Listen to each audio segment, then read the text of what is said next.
supuso que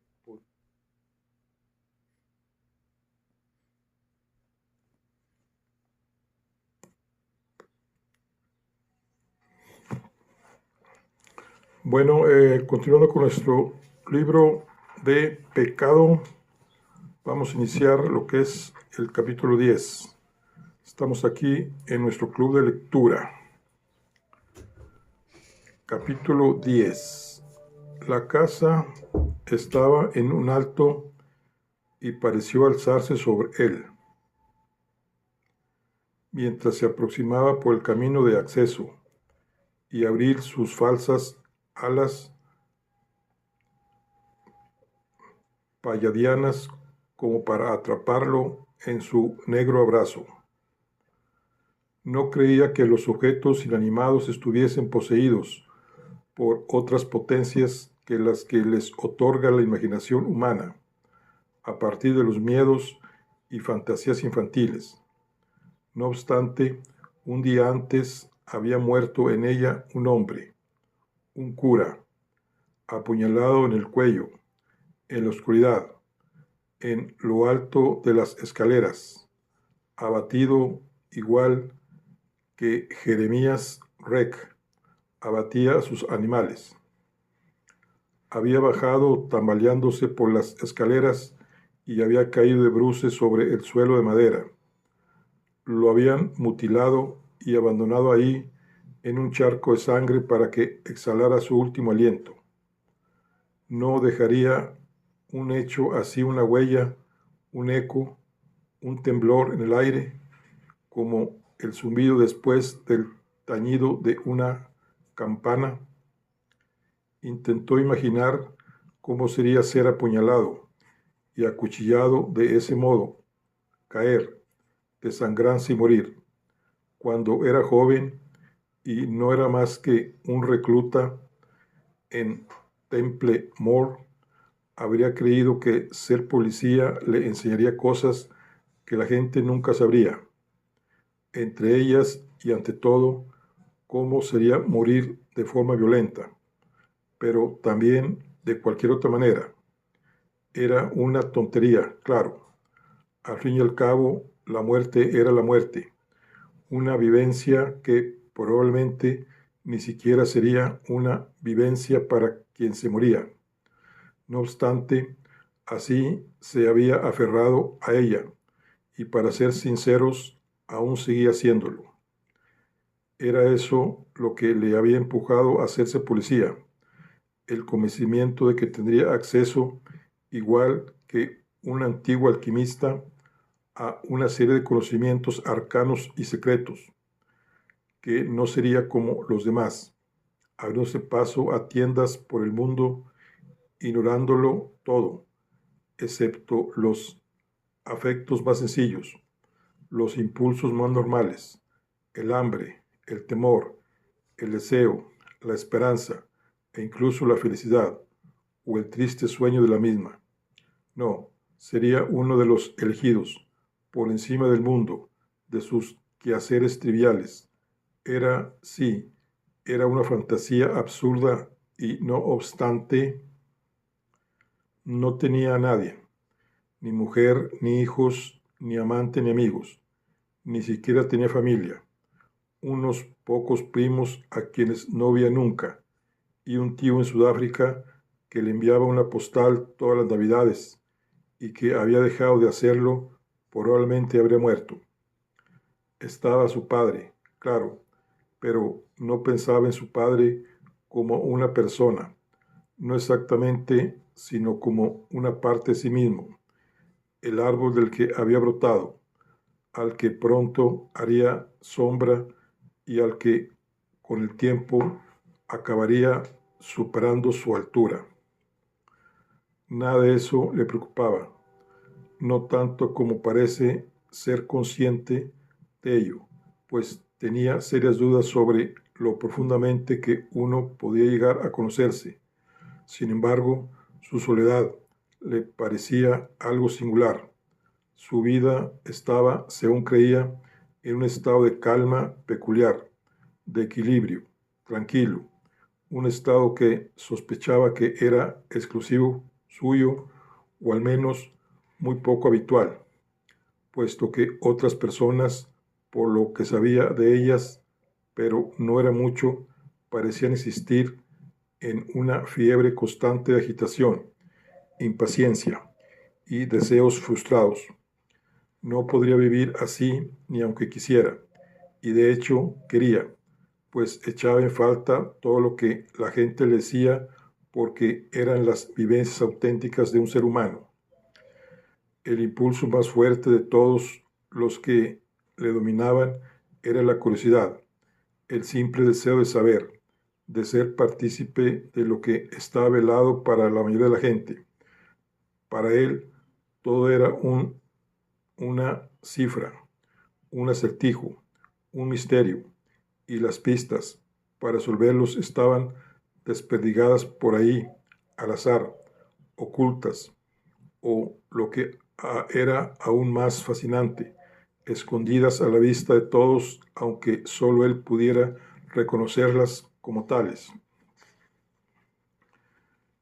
El objeto más anodino podría adquirir vida y significado para él, podía latir en la súbita conciencia de sí mismos una pista. Ese fenómeno humilde y trillado era lo que esperaba sin que nadie reparase en ella, hasta que, atrapada por la luz de la mirada irresistible del investigador, estallaba y, ruborizándose, se entregaba a pesar de sí misma. Extrañamente, o a él así se lo pareció, se alzó ante él, proyectada contra el aire frío, y a su lado de la tarde, la imagen de la mujer pálida y desmayada de Godfrey Osborne. La primera vez que la vio en la puerta de la cocina, temblando como si estuviera al borde de ser ella misma, y mientras andaba dando torpes zancadas con las botas de goma llenas de agua de otra persona, se sorprendió al oírse pronunciando su nombre en voz alta, exhalando en bocanadas como si fuera un ectoplasma. Silvia, Silvia, hasta que el nombre flotó libre de la mujer a quien debía nombrar y se convirtió en un conjuro, una invocación, una especie de llamada. Se detuvo y se quedó tambaleándose sobre los talones, como una estatua contra la que ha chocado un viandante. ¿Cuál era la sensación que lo recorría, totalmente nueva y en cierto modo familiar? ¿No se estaría enamorando? Era imposible. No, claro que no.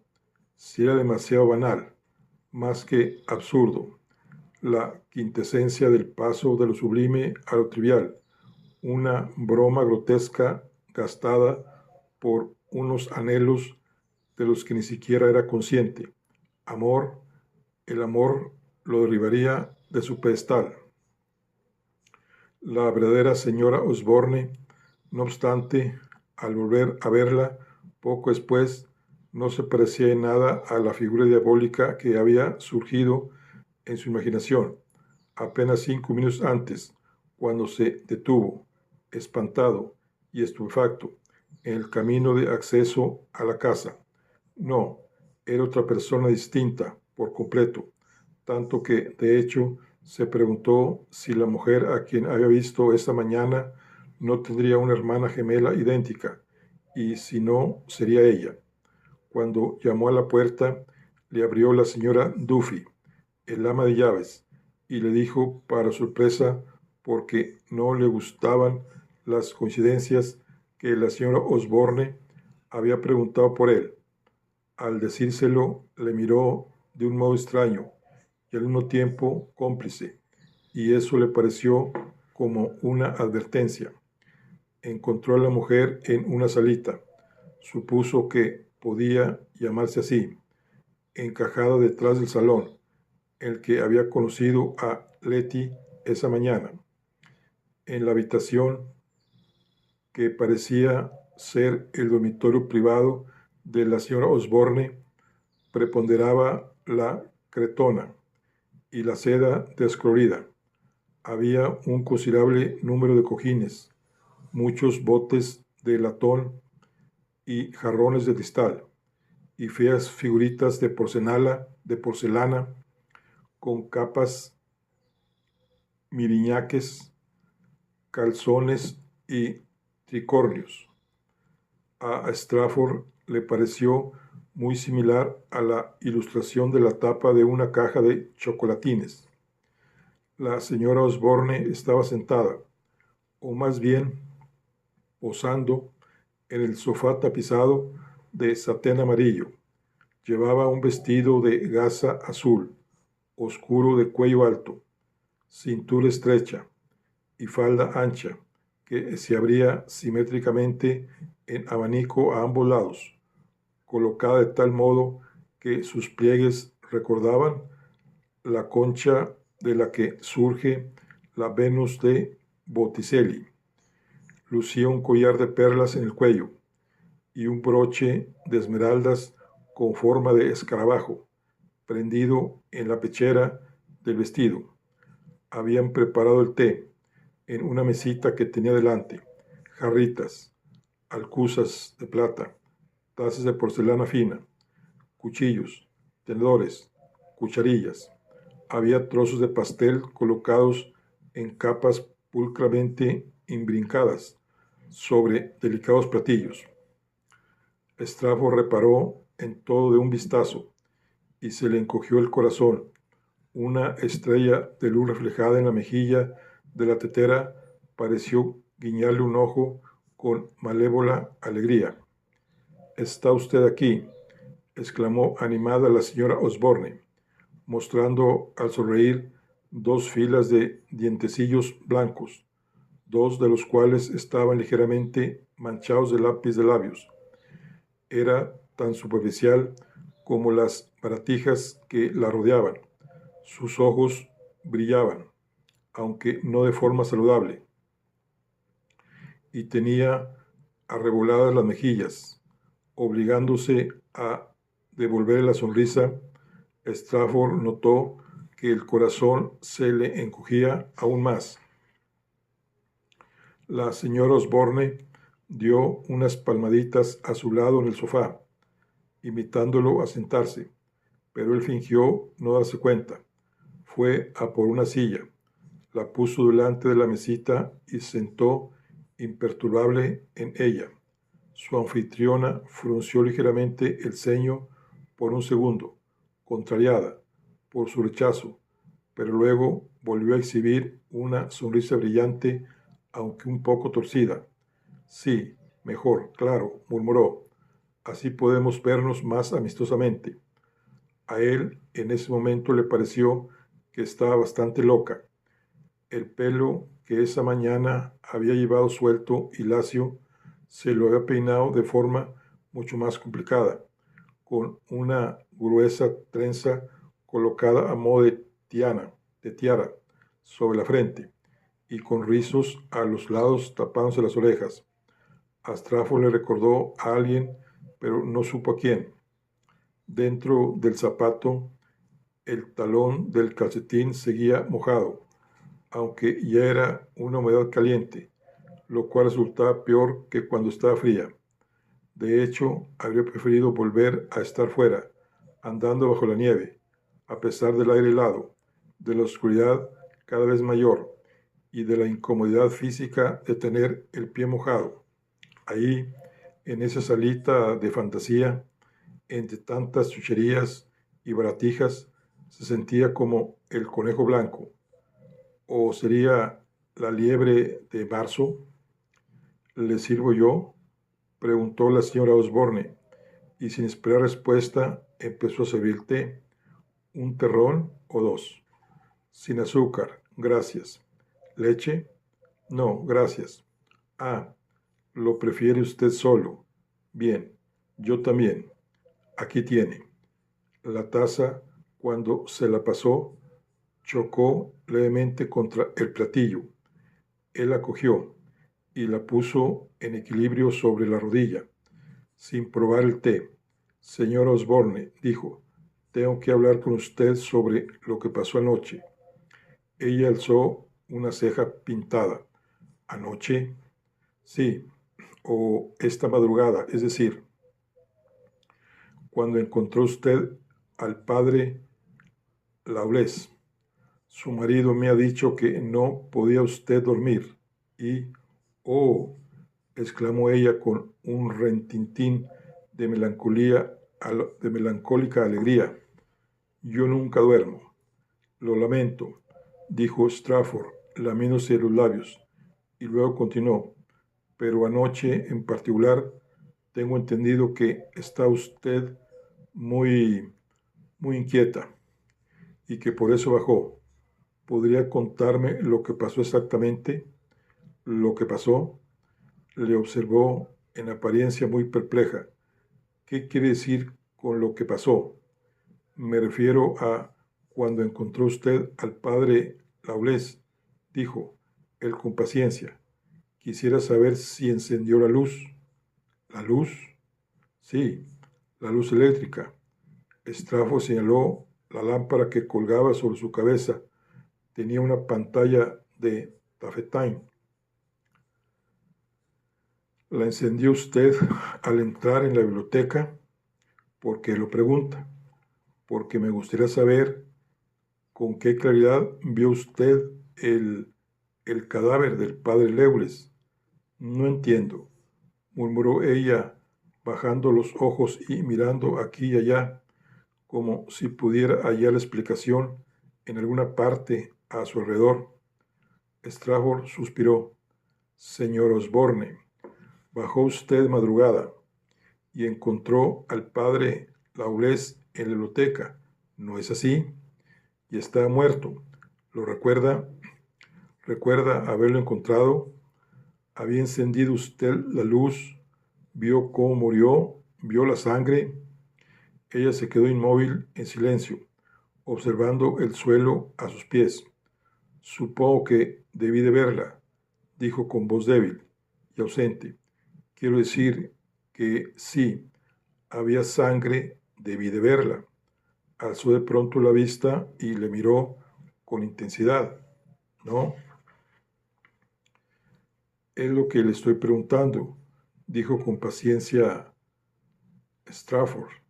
Se sentía como si estuviera intentando sacar algo precioso de los pliegues impenetrables de un papel inesperadamente resistente.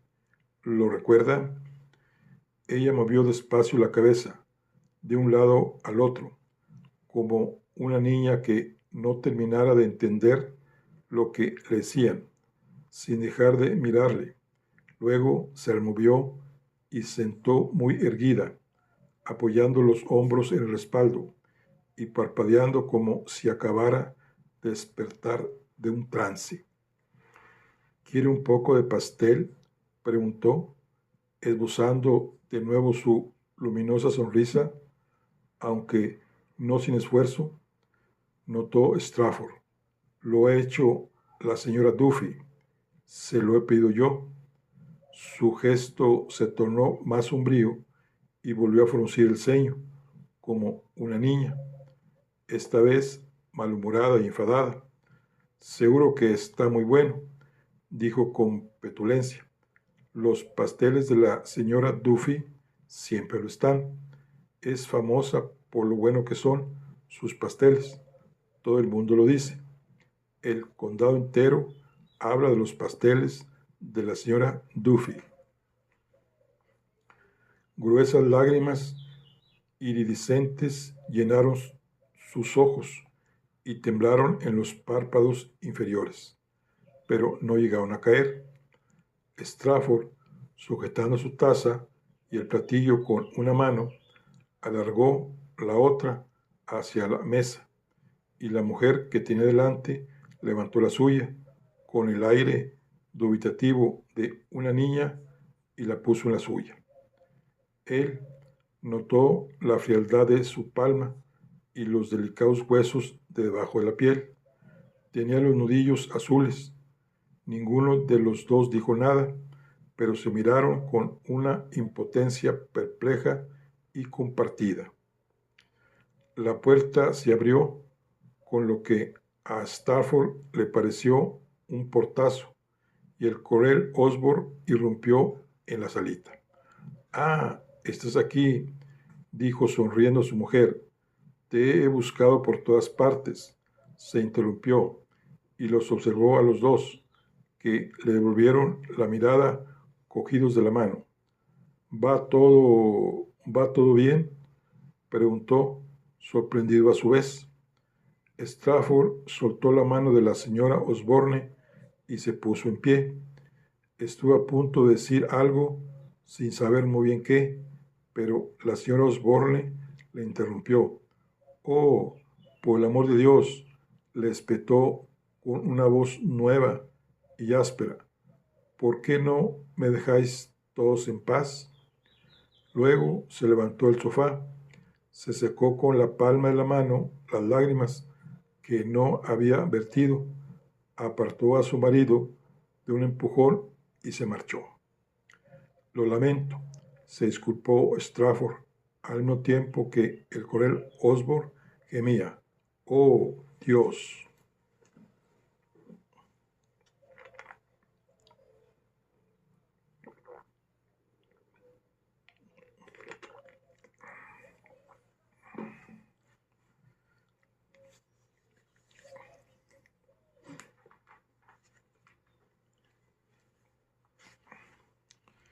Capítulo 11. Hacía un frío espantoso, pero no le importaba. Estaba bajando por la pendiente entre los árboles cuando, justo a tiempo, vio salir a Stafford de la caravana y echar a andar en dirección a donde ella se encontraba. Era raro, pensó, que lo reconociera nada más verlo, a pesar de las botas de goma y el sombrero calado hasta las orejas. Debía de tener frío, con esa gabardina y una bufanda fina de lana. Ni siquiera llevaba guantes. Se apartó a un lado, lejos del sendero. Su sendero. Llevaba meses abriéndolo. Nadie lo recorría ni sabía siquiera de su existencia. Y se escondió entre un grupo de abedules. Su trenca era más o menos del mismo color que el entorno, y confió en que eso la camuflara. Pero, ¿y si la había visto ya? Parecía un policía bastante torpe, pero sabía muy bien que las apariencias pueden ser engañosas. Si la veía oculta entre los árboles, ¿qué le diría? ¿Qué excusa le daría para esconderse de él? Podría decir que su padre la había enviado con un mensaje para Fonseis, algo de los caballos, y que se había asustado al divisar a alguien con botas negras y un sombrero calado subiendo por la cuesta, pero sabía que no la creería. Pero, ¿por qué se había escondido? ¿Por qué no podía estar paseando por el bosque? Aún así, habría dado media vuelta y echado a correr hacia la carretera, de no ser porque ya era demasiado tarde. Está a mitad de la pendiente. No encontraría su sendero, pero estaba claro que iba a pasar muy cerca de donde ella estaba, entre los pálidos y esbeltos troncos de los abedules, sin apenas atreverse a respirar y con el corazón en un puño. Era el miedo o los nervios lo que hacía que su corazón latiera tan deprisa. Las dos cosas, supuso, porque estaba nerviosa y estaba asustada, aunque de un modo agradable, pensando en que podía verla, acercarse y que a lo mejor era eso. Tal vez quería que la atrapase, tal vez deseaba que la atrapase, no solo ahí y en ese instante, en esa pendiente, cubierta de nieve, sino siempre y en cualquier parte. A veces, de pequeña, Dominique la dejaba jugar al escondite con él y sus amigos, y cuando empezaba el juego y se escondía dentro de un ropero, detrás de unos vestidos de su madre que olían a sudor y a rancio, o yacía con los brazos alrededor de las rodillas debajo de la cama en el gran dormitorio de atrás, respirando polvo y procurando no estornudar, notaba una especie de cálida oleada creciendo en su interior, un poco como la sensación que se tiene cuando se está a punto de vomitar, y no sabía si temía o quería que la descubriesen. Uno de los chicos mayores se llamaba Jimmy Waldron. Aún le parecía estar viéndolo, tal como era entonces, con los dientes salidos y el pelo grasiento. La descubrió escondida detrás de la puerta del cuarto de baño de arriba, pero en lugar de gritar para avisar a los demás de que la había encontrado, la obligó a entrar en el cuarto de baño y cerró la puerta. Le subió el vestido e intentó besarla, y no la soltó hasta que ella le mordió en el labio y le hizo sangrar.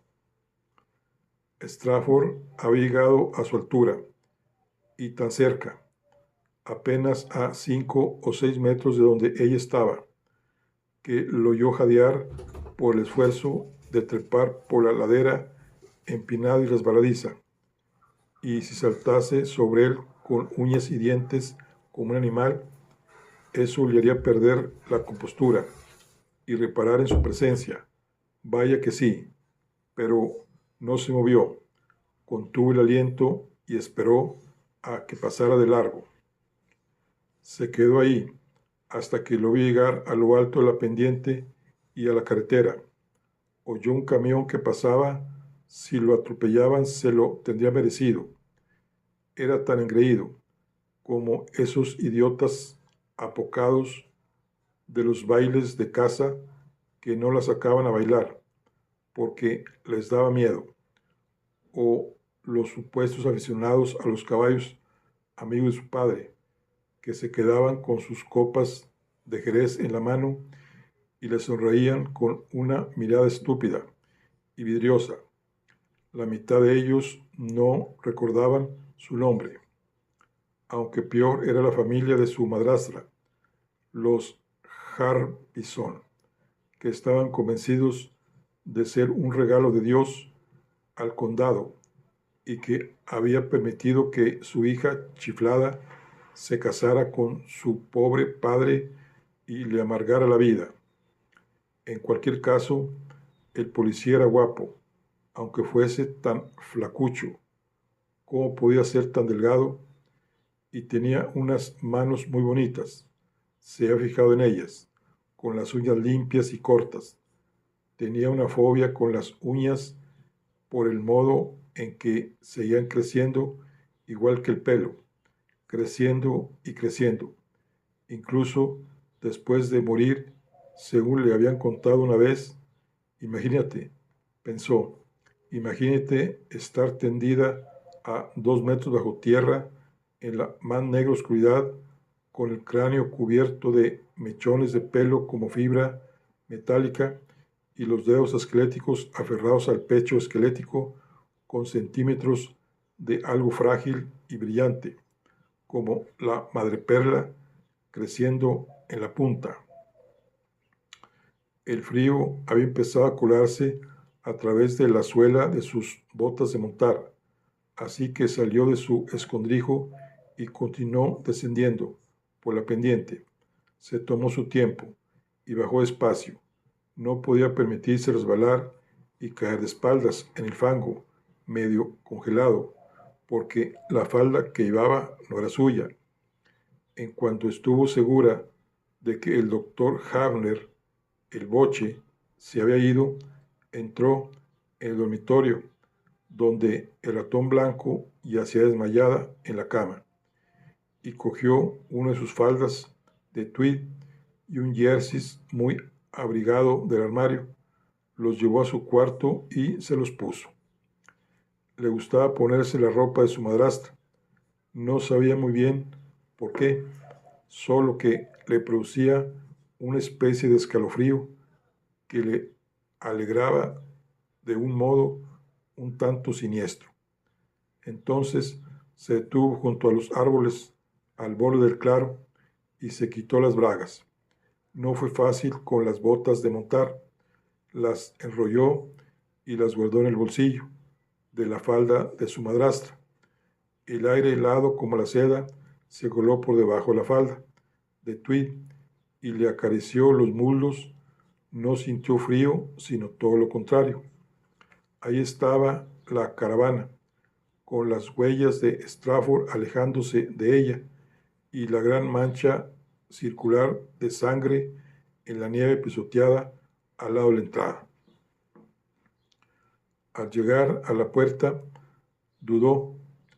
Ni tan solo después de tanto tiempo había logrado decidir qué etiqueta seguir en esas que ni siquiera sabía con qué palabras describir lo que hacía cuando iba hacia el bosque. Visitas. Sonaba ridículamente formal, y cuando intentaba pronunciar la palabra la oía exactamente del mismo modo estrangulado. Pis. ¿En qué lo diría el ratón blanco cuando se comportaba igual que la reina Isabel y ponía esa vocecilla que recordaba a los chillidos de un ratón? Y citas no sonaba igual que sits, pero más estúpido. En cualquier caso, ¿qué más daba? En su imaginación no estaba ahí, en realidad era raro. ¿Cómo podía estar y no estar al mismo tiempo en un sitio? Vivía en su imaginación. Eso era. Una vez, una mañana verde y luminosa de verano, centellante de rocío, lo recordaba con viveza. Había estropeado una tela de araña tejida entre dos coles en el huerto, y todas las crías de araña habían salido corriendo por los hilos en todas las direcciones. Debía de haber cientos, incluso miles. Eso le pesaba a ella. Era la araña en el centro de la tela, y los animalillos que escapaban de ella eran versiones de sí misma, huyendo al mundo. Llamó mecánicamente a la puerta, a saber qué estaría haciendo ahí dentro ese animal. Apretó la manija de coche, subió el escalón de madera y entró por la estrecha puerta. Cuando era niña y su madre le leía El viento en los sauces a la hora de acostarse, siempre había estado de parte de las comadrejas y los armiños. Fonseis estaba acuclillado detrás de la estufa, alimentándola con ramas. Esa leña está verde, dijo Leticia. ¿Cómo quieres que arda si la leña está verde? ¡Qué burro eres! Él ni siquiera volvió la cabeza. Tenía levantado el cuello de la chaqueta de cuero y llevaba unas zapatillas de tenis sin cordones. Las botas que acababa de quitarse estaban al lado de la estufa, boquiabiertas y con la lengua fuera. Ella podía olerle desde donde estaba. Y además hueles como un turón. Él murmuró alguna cosa. ¿Qué? Preguntó ella en tono cortante. ¿Qué has dicho? He dicho que sabrías tú de cómo huele un turón. Bueno, al menos sé lo que es un turón. En realidad no lo sabía. Y tú no. Fonsey se levantó. A ella siempre le sorprendía su tamaño y en la estrechez de la caravana aún parecía más grande. Así de pie, con su aire desmañado, moviendo la cabeza sobre el cuello corto y grueso, podría haber sido un enorme animal, saliendo de un escondrijo en un agujero del suelo. En momentos así, cuando era ella quien iba a verlo, sabía que debería temerlo, pero no lo hacía. De hecho, era él quien la temía. Ella lo sabía y le interesaba. Era 2 o 3 veces más fuerte, podría romper la muñeca o el cuello con un giro de esas manazas de carniceros suyas, pero de los dos era ella quien tenía más poder. ¿Cómo era posible? Los hombres, todos los hombres, según su experiencia, temían a las mujeres, por más que estuviesen dispuesta a admitir que no podía decirse que su experiencia en esa área fuera muy amplia. Justo entonces reparó el conejo el que estaba sobre la mesa. ¿Qué es eso tan asqueroso? Mi cena. Cogió un sartén ennegrecido del gancho de encima del fregadero y la puso sobre el fuego. ¿Quieres un poco? No conseguirás que se caliente lo suficiente con esa leña verde, lo sé. ¿Y qué vas a hacer? ¿Comértelo crudo? Te imagino masticando una tajada cruda con la sangre corriéndote por la barbilla. Tú también eres un animal. Fonsey se volvió y la miró. Ella le devolvió la mirada. ¡Qué espinillas tan horribles!, se dijo. ¿Cómo podía soportar verlo con todas esas cosas en la frente? ¿Has traído cigarrillos?, preguntó él. Leticia sacó una pitillera plana de plata del bolsillo de la trenca y la abrió. Le había tomado prestada la pitillera a su madrastra y se la había quedado. Los cigarrillos de dentro eran Churmangs. Normalmente llevaba Senior Service, que cogía de una de las cajas de 200 cigarrillos que su padre encargaba cada 15 días en Fox de College Green. También he traído esto, dijo, sacándose de un bolsillo interior una petaca de ginebra Gordons. Se rió.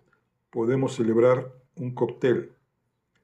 Él esbozó su sonrisa torva que dejó ver el hueso del diente. ¿Vas a quitarte el abrigo?, preguntó en voz baja.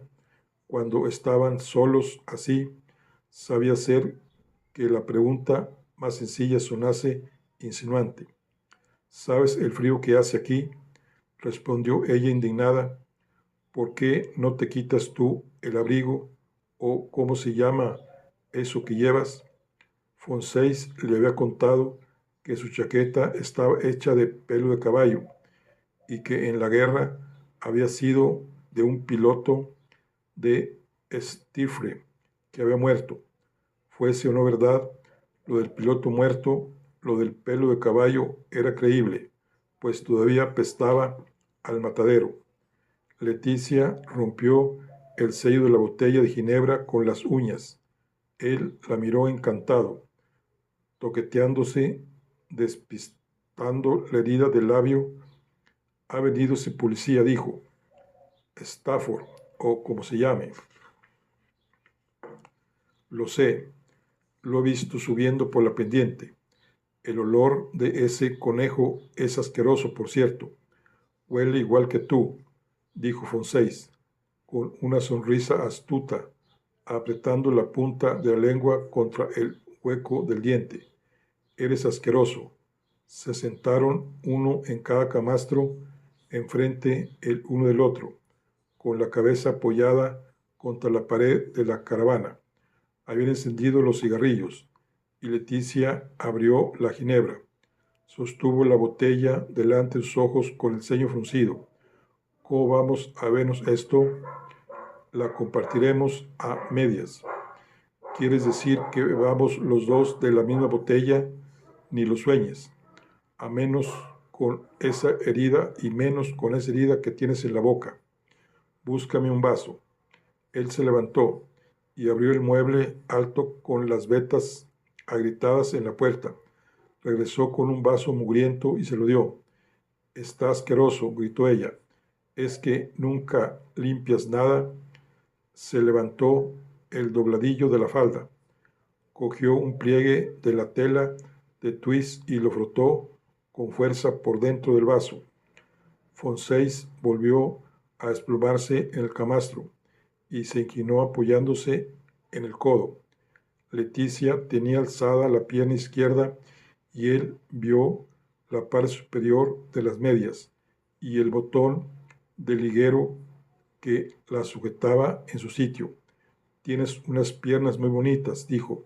Sí, muy bonitas y patizambas. Gracias a mi querido padre. Me gustan. A ti te gusta todo. Se sirvió la mitad de la ginebra en el vaso y le pasó la botella con la otra mitad. Chin chin. Dio un sorbo e hizo una mueca. Odio cómo sabe esto. No sé por qué lo bebo. Porque hace que te sientas mejor. A lo mejor hace que te sientas mejor tú. A mí me hace sentir peor. Pues no te la bebas. Dámela. Oh, calla de una vez, respondió ella, sintiéndose de pronto sin fuerzas, y apartó la cara. Echó otro trago y dio otra calada al cigarrillo. Aún no había aprendido a inhalar. Fonsey siempre decía que desperdiciaba el tabaco. Estaba mirando la luz declinante a través de la ventana sucia. ¿Qué le has contado a Sherlock Holmes? Preguntó. ¿A quién? Al inspector. ¿Lo recuerdas? El que acaba de venir. ¿O es que tu preclaro cerebro ya lo has olvidado? Y a propósito, no es Stafford, sino Strafford. ¿Te ha visto? Pues claro que no. Me he escondido. Hizo una pausa. ¿Qué te ha preguntado? Nada. Quería saber si estuve aquí anoche. ¿Y qué le has dicho? Leticia le observó por encima del borde del vaso. ¿Tú qué crees? Ella sintió pensativa con la cabeza. No es tan tonto como parece. ¿Cómo lo sabes? Lo sé.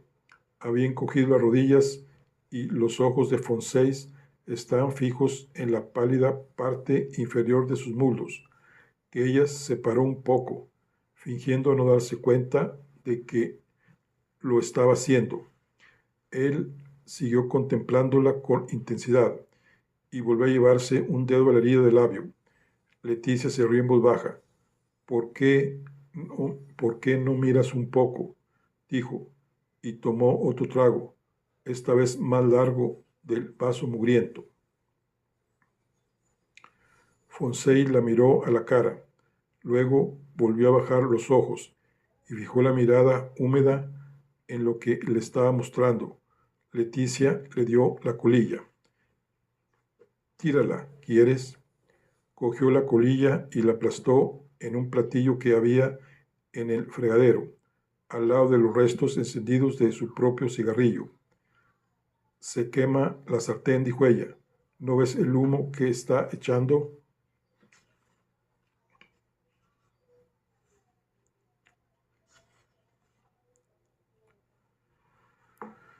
Fonsey se levantó, fue a la estufa, quitó la sartén del fuego y la soltó en el suelo con estrépito. Ya ves que he conseguido encenderla, dijo, aunque la leña estuviese verde. Ah, sí, eres un genio. Una vez más volvió y se desplomó en el camastro. Ella había relajado los muslos por completo y los había separado con descuido. Los faldones de la trenca estaban apartados y la falda se le había subido a la cadera. Fonsey tenía la frente ardiente, las espinillas brillaban y se oía su respiración.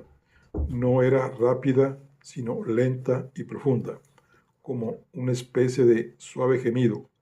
Pensó en Strafford al pasar a su lado por la pendiente y en el ruido áspero y acelerado de sus jadeos. Fonsey parecía tenso, como si estuviera angustiado o dolorido. Arrodíllate, ordenó ella. Vamos, ponte de rodillas, zoquete.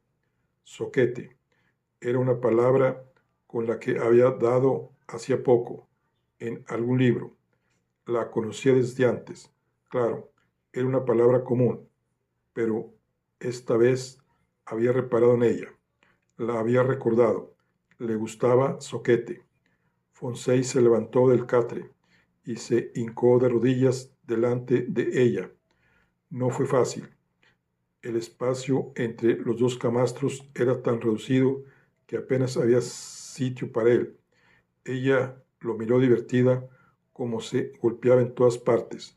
Luego le puso una mano en la cabeza, metió 3 dedos en la otra en el vaso y se untó la ginebra entre los muslos.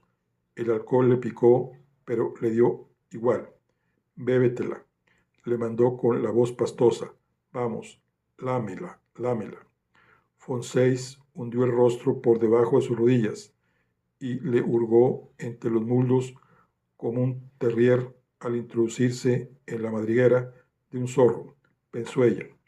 Tenía el pelo caliente y le cosquillaba la piel. Era como si la lamiera un animal. Alzó una ojeada lánguida hacia el crepúsculo en la ventana. Zoquete, pensó. Lame, lame mi regazo, lame mi regazo. Se habría reído si no hubiese estado tan cerca de correrse. Unas luces como estrellas empezaron a estallar y a silbar delante de sus ojos, y pensó en esos animales de los dibujos animados. El gato Tom y ese conejo, ¿cómo se llamaba? Cada vez que los golpeaban en la cabeza, unas estrellas giraban en círculo por encima, como ruedas de Santa Catalina. Bugs, Bugs, Bunny. Eso es.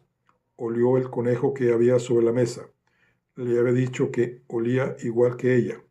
Lame, Zoquete, lame. Estrellas. Tenía la lengua seca, lengua de gato. El gato Tom, un gato salvaje, un gato salvaje. Silbidos, silbidos, silbidos.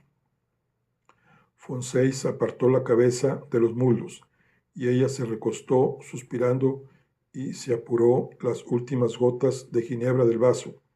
A menudo consideraba que eso era lo mejor, esos momentos de pereza cuando había terminado y la imaginación se le nublaba y no tenía que pensar en nada. Fonsègue, su pobre Zoquete, seguía postrado con los hombros contra sus rodillas y la cabeza greñuda descansando en su muslo. Nunca se besaban. Ella no lo permitiría. Jamás lo permitiría, ni siquiera aunque no tuviera una herida en la boca, la frente cubierta de espinillas y el sabor de ella en la boca. Sencillamente no quería besarle, no quería besar a nadie. Ella le puso la mano en el hombro y lo apartó. Ahora tú, dijo. Él se toqueteó la parte delantera del mono de trabajo para soltarse los corchetes y se los bajó, y ella le puso las piernas alrededor del cuello y entrelazó los tobillos por detrás. No le miró acurrucado ahí, temblando y gruñendo. No quería mirar. Era demasiado feo. Esa cosa grande y púrpura asomando con la punta como un casco y el puño bombeando de ese modo espasmódico, tan horrible, igual que si estuviera ordeñando una vaca. Al final soltó una especie de maullido sorprendentemente suave, como el gemido de un niño en sueños.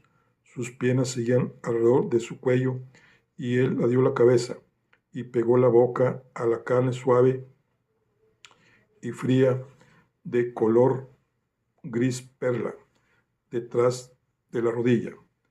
Era muy raro, ¿ves? Esa cabezota con la maraña de grasientos rizos pelirrojos instalada entre sus rodillas como una cabeza decapitada en una bandeja.